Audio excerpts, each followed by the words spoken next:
जय Shri Radhe Krishna. Welcome to all of you.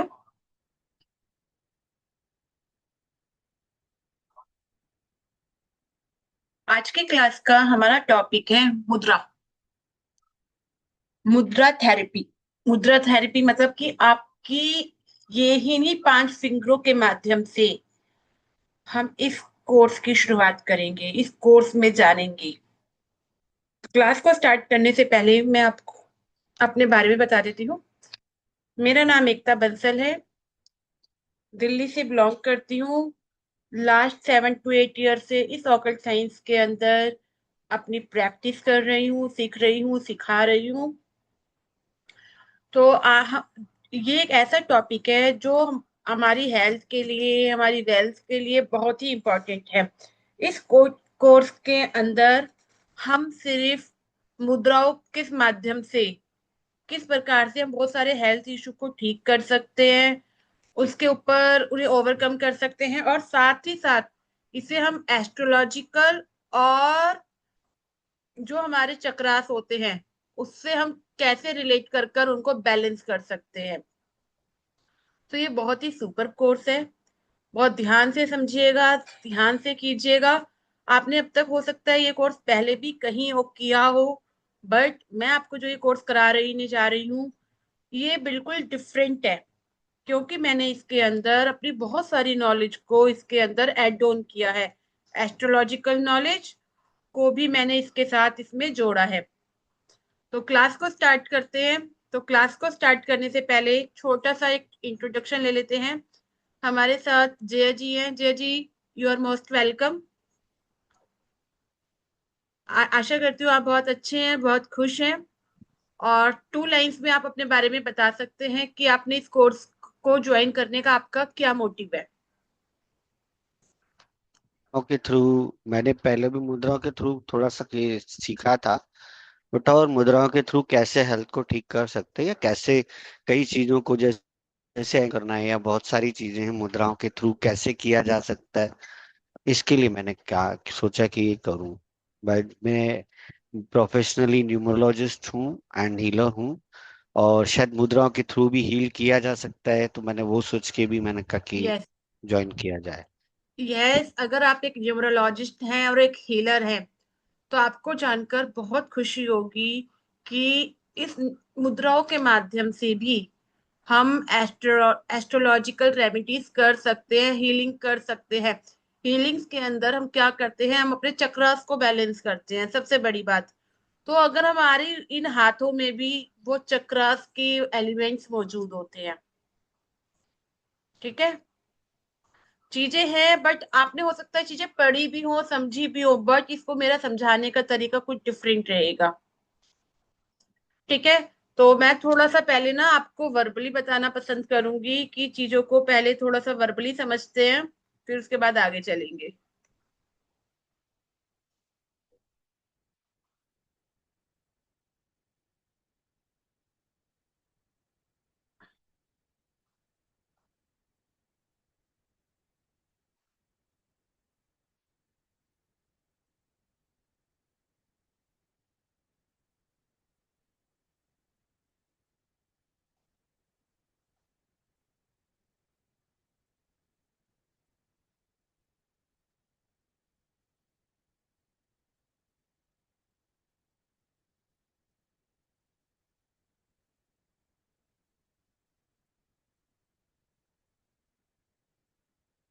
हमारे इन हाथों में 5 तत्व विद्यमान है। जैसा कि हम जानते हैं, हम जब एस्ट्रोलॉजी में ग्रहों को पढ़ते हैं तो वहां भी हम तत्वों को पढ़ते हैं। जब हम वास्तु करते हैं तो वास्तु के अंदर भी 5 तत्वों का विद्यमान होता है। हमारी बॉडी भी ये 5 तत्वों से मिलकर बनी है, और अंत में इन्हीं 5 तत्वों में ये विलीन हो जाएगी। और यही 5 तत्व हमारे हाथों में विराजमान है। इन 5 फिंगर्स के अंदर भी हमारे जो एलिमेंट्स हैं वो विराजमान हैं। जब हमारा कोई भी तत्व अनबैलेंस होता है तो वो हमें प्रॉब्लम क्रिएट करता है। हमारी लाइफ के अंदर कुछ ना कुछ इश्यूज आते हैं, इमोशनली इश्यूज आते हैं, फिजिकली इशू आते हैं, मेंटली इशू आते हैं, एंड दोनों काफी प्रकार के इश्यूज हमारी लाइफ के अंदर आते हैं। आपको मैं एक छोटी छोटी बातों से समझने की कोशिश करो। अगर एक व्यक्ति बहुत ज्यादा पतला है तो वो कौन से, मतलब कि उसकी बॉडी के अंदर कौन सा एलिमेंट है, बताइए। अगर एक व्यक्ति बहुत ज्यादा मोटा है तो वो कौन से एलिमेंट को गवर्न कर रहा है, कि उसका कौन सा एलिमेंट पड़ा हुआ है। आप अपने आप को अनम्यूट कर सकते हैं। Air air. पतला है। और अगर कोई व्यक्ति बहुत ज्यादा मोटा है, तो भी एयर ही होगी ना। अर्थ होगी। अर्थ होगी। अर्थ होगी, ओके। क्योंकि उसका अर्थ एलिमेंट बहुत इंक्रीज हुआ है। ठीक है। हम्म। अगर किसी व्यक्ति का वाटर एलिमेंट इंक्रीज हो जाए तो क्या होगा। वाटर एलिमेंट इंक्रीज हो जाए तो कफ का प्रॉब्लम होगा। कफ का प्रॉब्लम होगा। व्यक्ति ओवर थिंकिंग ज्यादा करेगा। ओवर थिंक ज्यादा करेगा। ओवर थिंकिंग ज्यादा करेगा चीजों को। और कुछ भावनाओं में ज्यादा बहता चला जाएगा। हम्म। ठीक है। तो राइट, इमोशंस। इमोशन से बहता चला जाएगा। अगर किसी का स्पेस एलिमेंट ज्यादा हो जाए तो स्पेस एलिमेंट ज्यादा हो जाए तो ब्रेन पे इफेक्ट आएगा, सोचेगा ज्यादा, उड़ेगा ज्यादा, वो मतलब किसी की सुनेगा डेप्थ ही में नहीं। ज्यादा जाएगा। किसी की किसी की सुनेगा सुनेगा ही ही नहीं। नहीं। किसी का हाँ। की सुनेगा ही नहीं। ठीक है। तो आपको अगर ये चीजें मालूम है तो आप क्या कि उस व्यक्ति को बता सकते हैं ना, देख के उसकी बातों को 15 मिनट भी अगर आपने उससे बातें करी तो आपको अंदाजा हो जाएगा कि उसकी बॉडी में कौन सा एलिमेंट डिसबैलेंस है, कि कौन सा एलिमेंट ज्यादा है, कौन सा एलिमेंट कम है। और आप उस जब आप उस चीज को पहचान जाएंगे तो आप उसको गाइड कर सकते हैं कि आप ये वाली रेमेडी करो, ये वाली मुद्राएं करो। कर सकते हैं, नहीं कर सकते हैं। बहुत सारे लोग ऐसे हुए होते हैं जो एस्ट्रोलॉजिकल रेमेडीज नहीं करते, कुछ पहनना पसंद नहीं करते। ठीक है ना। बट आप उन्हें अगर छोटी छोटी चीजें बता दो कि आप अपनी फिंगर को ऐसे करो, इस तरीके से रखो, ऐसे करो, तो व्यक्ति कर लेगा, खुशी खुशी कर लेगा। क्योंकि इसमें उसके कोई पैसे नहीं लग रहे, कोई उसका टाइम नहीं लग रहा, ये वो तो बैठे बैठे कर सकता है, आराम से कर सकता है। तो इस कोर्स के अंदर मैं आपको ये चीजें ही सिखाने जा रही हूँ। इनको मैं चक्रास के साथ भी जोड़ूंगी। तो इंटरेस्ट आ रहा है कोर्स में आपको। तो ठीक है। तो क्लास को आगे बढ़ाते हुए चलते हैं मुद्राएं। मेरी पीपीटी शो हो रही है आपको। हम्म।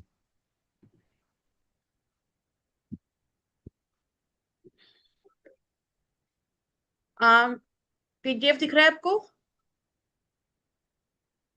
ठीक है। क्लास को स्टार्ट करने से पहले जिस भी इष्ट देव को आप मानते हो, जिस परमात्मा को आप मानते हो, 1 मिनट का ध्यान कर कर उनसे प्रार्थना कीजिए कि जो मैं आपको सिखा रही हूँ वो आपको समझ में आ जाए। और आप उस शिक्षा को ग्रहण कर कर आप अपना और दूसरे लोगों का फायदा करें। और मैं भी भगवान से प्रार्थना करती हूँ कि मुझे इतना ज्ञान देना, इतनी नॉलेज देना कि मैं इस सब्जेक्ट को अच्छे से डिलीवर कर पाऊँ, अच्छे से समझा पाऊँ।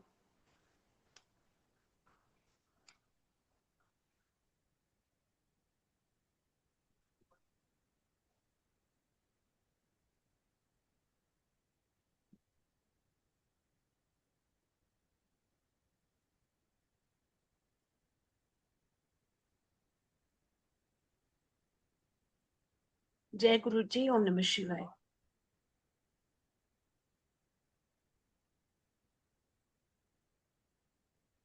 देखिए, सबसे पहले तो हम जानेंगे मुद्रा थेरेपी। मुद्रा थेरेपी के अंदर सबसे इंपॉर्टेंट आते हैं हमारे 5 एलिमेंट्स। ये 5 एलिमेंट्स कौन कौन से होते हैं। स्पेस, एयर, फायर, वाटर, अर्थ। इन्हीं 5 तत्वों से हमारा शरीर बना है। अंत में इन्हीं में ही विलीन हो जाना है। और यही 5 तत्व आपकी 5 इन फिंगरों में विराजमान है। आपने बचपन में महसूस किया होगा, जब भी आप स्कूल जाते थे, ट्यूशन जाते थे या किसी अच्छे काम के लिए जाते थे, तो आपकी मम्मा, आपके पेरेंट्स आपको हमेशा ऐसे कहते थे, बेस्ट ऑफ लक, कहते थे ना।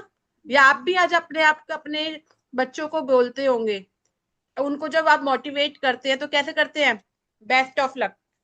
थम्स अप दिखाते हैं ना, तो ये जो थंब होता हम्म, है ये रिप्रेजेंट करता है फायर को। जब थंब आपके फायर को रिप्रेजेंट करता है तो हाँ वो मीन लेके गए ना, कि आपकी सूर्य की ऊर्जा बढ़ मैंने रही दे है। दिया था उनको, गार्ड को, तो गार्ड ने फोन किया था मेरे को आधा घंटा पहले, लेके गए। ठीक है।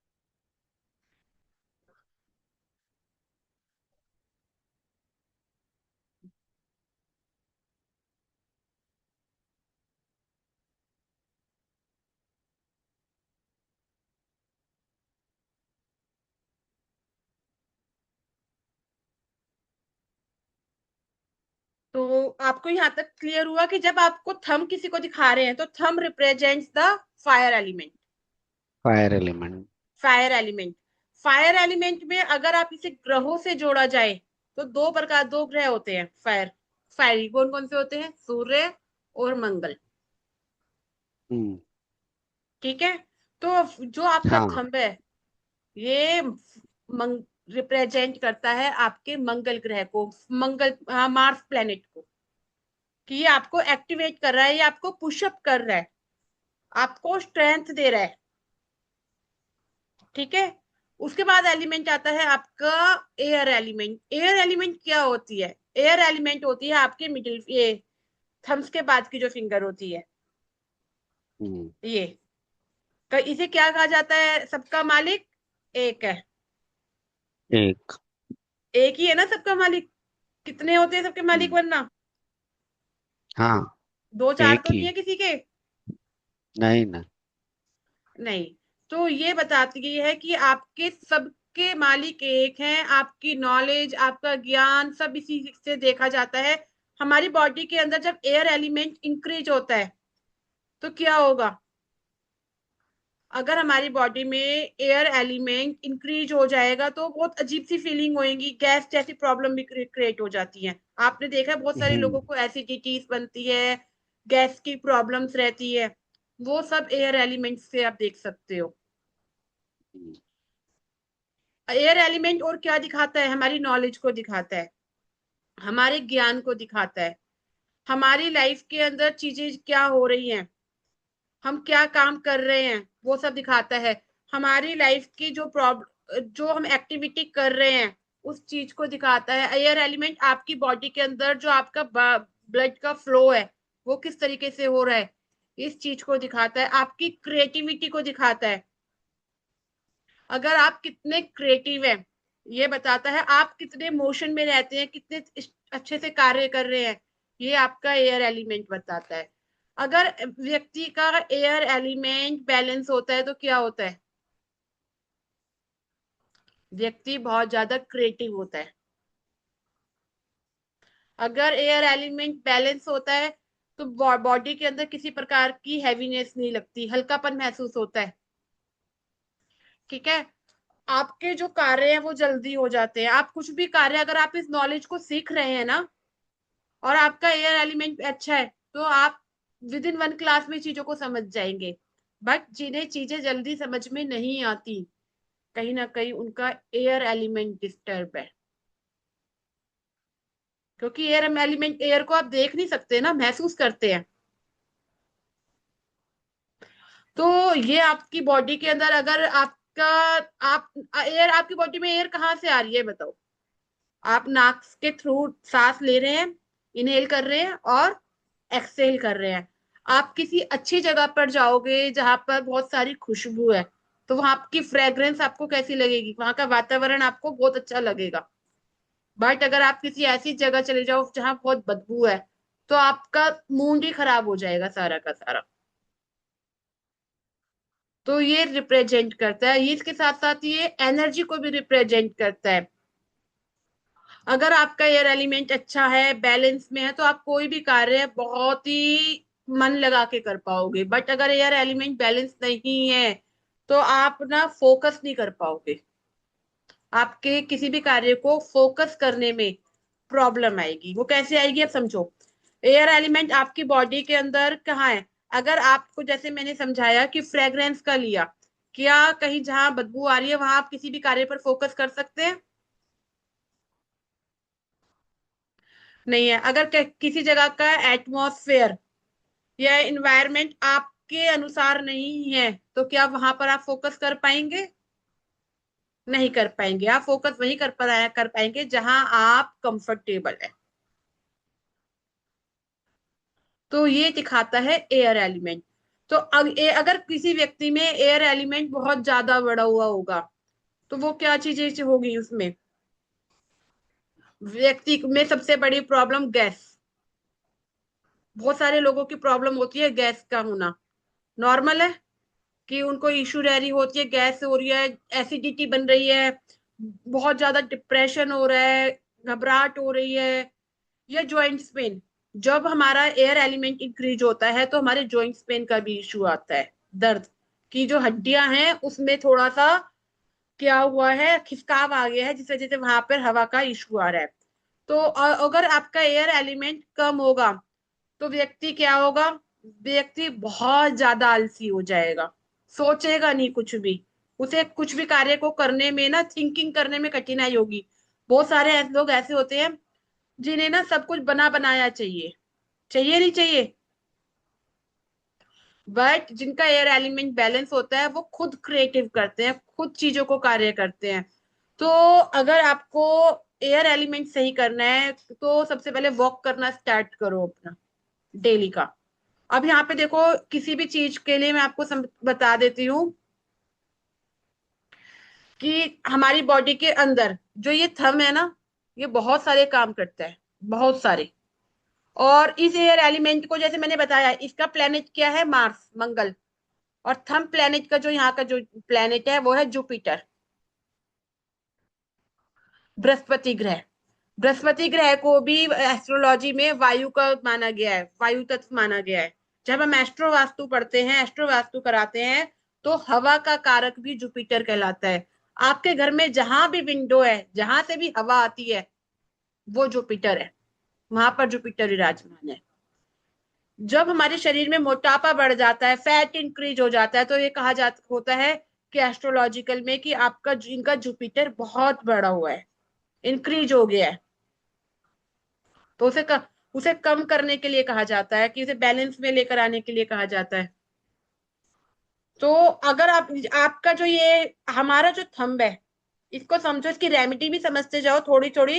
एक्सप्लेन आगे डिटेल्स में भी बताऊंगी। ये हमारा थंब, ये हमारा थंब जिस फिंगर पे जाके इसे टच करेगा, वो उस एलिमेंट को बैलेंस करेगा।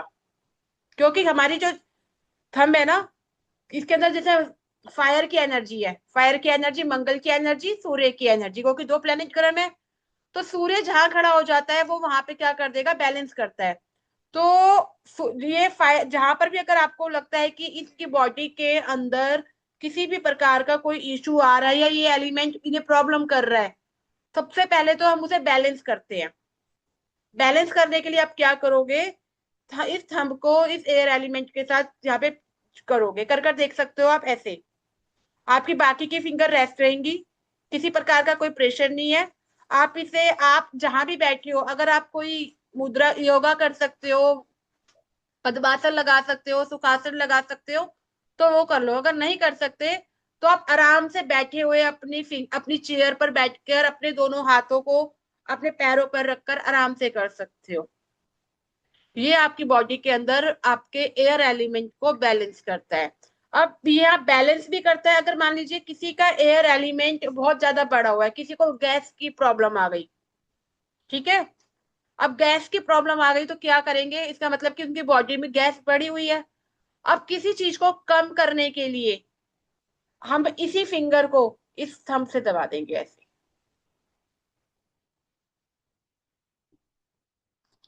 दबाओ। अगर आप ये मिनिमम 15-15 मिनट्स करते हो, कम से कम 15 मिनट, तो आप देखोगे आपको जो गैस का इशू हो रहा है ना, वो सॉल्व हो जाएगा। आप 15-15 मिनट्स कर कर दिन में 45 मिनट्स करो, इससे ज्यादा मत करो। आप अगर 1 घंटा 45 मिनट रेगुलर कर सकते हो तो आप रेगुलर करो, नहीं तो 15-15 मिनट के 3 स्टेप कर लो दिन में।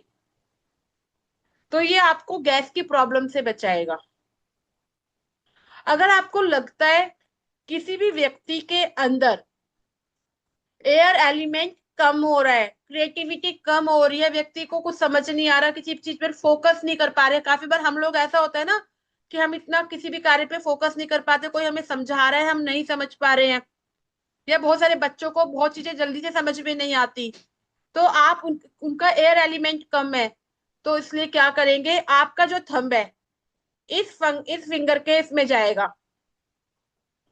पहले भी इतना करो यहाँ तक, पहले दो स्टेप समझो, तीसरा स्टेप कल समझाऊंगी। यहाँ पर समझ में आ गया? कोई डाउट हो तो यहाँ पर आप पूछ सकते हो भी। नहीं, ठीक है। अब आगे चलती हूँ भी। पहले यहाँ तीसरा स्टेप, इसका एक स्टेप और होता है बढ़ाने के लिए, तो बढ़ाने वाला मैं आपको कल कराऊंगी। पहले यहाँ तक समझो दो एलिमेंट पे।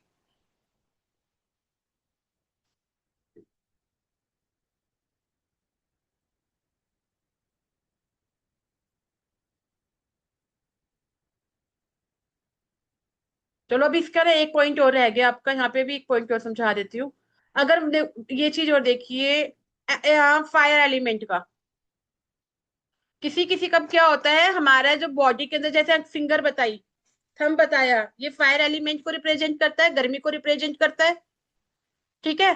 कभी कभी हमारी बॉडी में हीट बहुत ज्यादा हो जाती है, गर्मी बहुत ज्यादा हो जाती है, या मेटाबॉलिज्म वीक हो जाता है, ठीक है, या बुखार ज्यादा आ गया कभी, तो उसके समय पर हम क्या करेंगे? देखो, अगर हमारे को फायर ज्यादा हो गई है हमारी बॉडी के अंदर, तो हमें क्या प्रॉब्लम होगी? एसिडिटी बन रही है, पित्त बन जाता है ना, खट्टी खट्टी डकारें आ जाती है, नहीं आ रहा समझ में, अल्सर, क्रोध, सूजन। और अगर कम होगा तो क्या होगा? डाइजेशन नहीं होगा, आलस आएगा, ठंड अधिक लगेगी। तो फायर एलिमेंट को बढ़ाने के लिए हम क्या करेंगे? इस फायर एलिमेंट को, ये समझो, इसके लिए हम सूर्य मुद्रा करेंगे, इसके लिए हम यूज करेंगे जो हमारी थर्ड नंबर की फिंगर है, ये, हाँ, अर्थ एलिमेंट वाली फिंगर, रिंग फिंगर के बराबर की फिंगर, ये वाली। इस फिंगर को हम दबाएंगे यहाँ पर। ऐसा करने से क्या होगा, आपकी बॉडी के अंदर जो सूर्य मुद्रा है वो स्टार्ट होगी, आपका फायर एलिमेंट बैलेंस होगा, और बॉडी के अंदर से जो एक्स्ट्रा फैट है वो भी कम होगा। और इसे बैलेंस करने के लिए हम क्या करेंगे, मतलब ये ऐसा करने से, जब अर्थ एलिमेंट कम होगा हमारी बॉडी का, तो इसका मतलब हमारा फायर इंक्रीज हो रहा है। ये ऐसे करेंगे तो बैलेंस में आ जाएगा।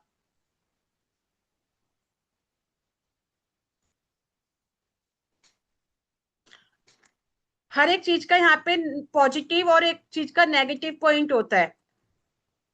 अब जैसे मैंने वायु का बताया, अब आपको मैं वायु एलिमेंट को इंक्रीज करना है, ठीक है, संतुलित, तो क्या करेंगे? फायर को कम करने के लिए, मैंने भी बताया ना, वायु को कम करने के लिए इन दोनों फिंगरों को दबा देंगे।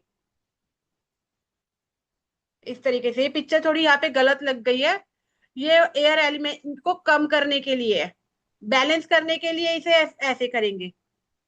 हमारे स्कूल में जब आप स्कूल जाते थे ना, हमें एक मैडम ऐसे ही करवाती थी कि आंखें बंद करके बैठ जाओ और इस तरीके से हाथ कर लो। आपने भी करा होगा जब प्रेयर्स होती थी, तो ये रिप्रेजेंट करवाती थी कि ऐसा करने से आपका जो फोकस है वो बढ़ता है। अभी हमने पढ़ा था, समझा था, ये इसीलिए कराया जाता था, हर चीज का एक मीनिंग होता था जो जब समझ में नहीं आता था, अब समझ में आ रहा है। तो ये,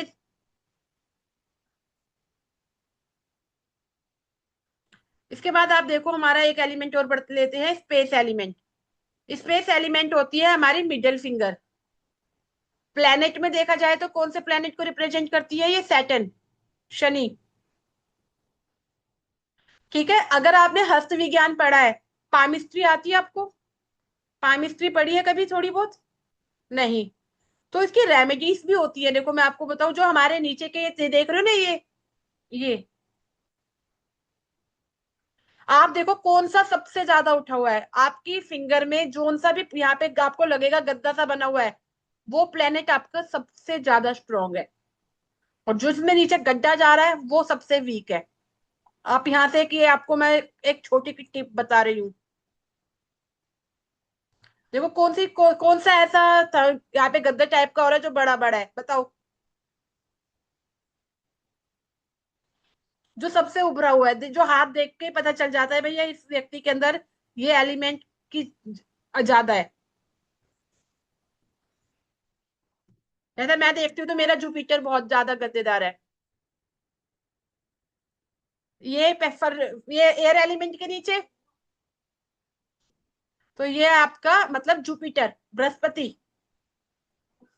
और सबसे गड्ढे में कौन सा जा रहा है?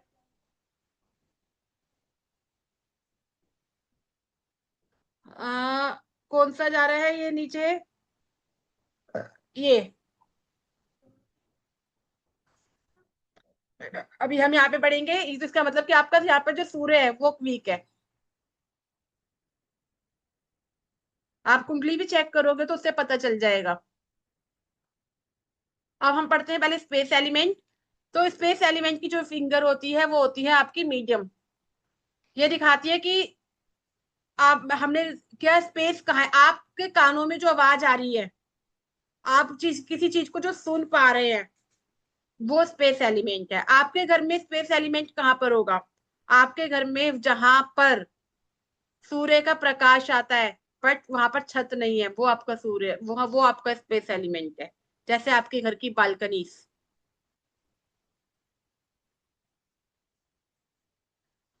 हमारे शरीर के अंदर स्पेस एलिमेंट गवर्न करता है कान, आपका गला, आपकी संचार प्रणाली, आपकी आध्यात्मिक चेतना।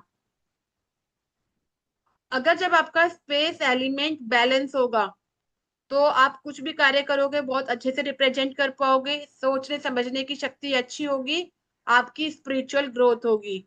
बट जब आपका स्पेस एलिमेंट बढ़ जाएगा तो व्यक्ति को कैसा महसूस होगा? अकेलापन। आपने सुना होगा शनि वैराग्य देता है। आपने कहते हैं ना, जब शनि होता है अकेलापन देता है, वैराग्य देता है। तो आप यहाँ पर ना शनि जो सैटर्न के गुण है ना वो सब समझ लो। अलगाव की भावना, ये कम होने पर व्यक्ति की सोच सीमित हो जाएगी, कम्युनिकेट नहीं कर पाएगा। तो आकाश को संतुलित करने वाली मुद्रा कौन सी होती है? आकाश मुद्रा। तो हम यहाँ पे आकाश मुद्रा का यूज करेंगे। थंब के संतुलित करने के लिए क्या यूज करते हैं? मिडिल फिंगर और थंब का यूज, बस कुछ नहीं करना है, इसको सिर्फ टच करना है।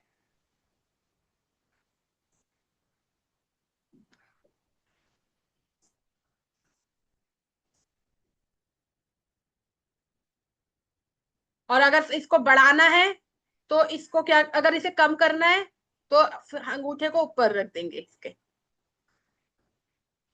अब यहाँ पे से तुम आपको थोड़ा सा एस्ट्रोलॉजिकल समझाती हूँ। शनि भगवान को जब हम कंट्रोल करते हैं तो किस चीज की रेमेडी करते हैं? मंगल की करते हैं, करते हैं ना।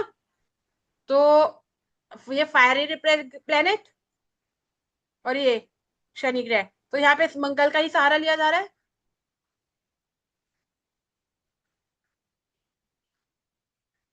लिया जा रहा है, नहीं जा रहा है?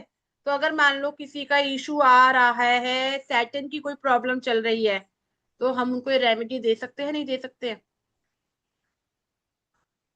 कर सकते हैं ना।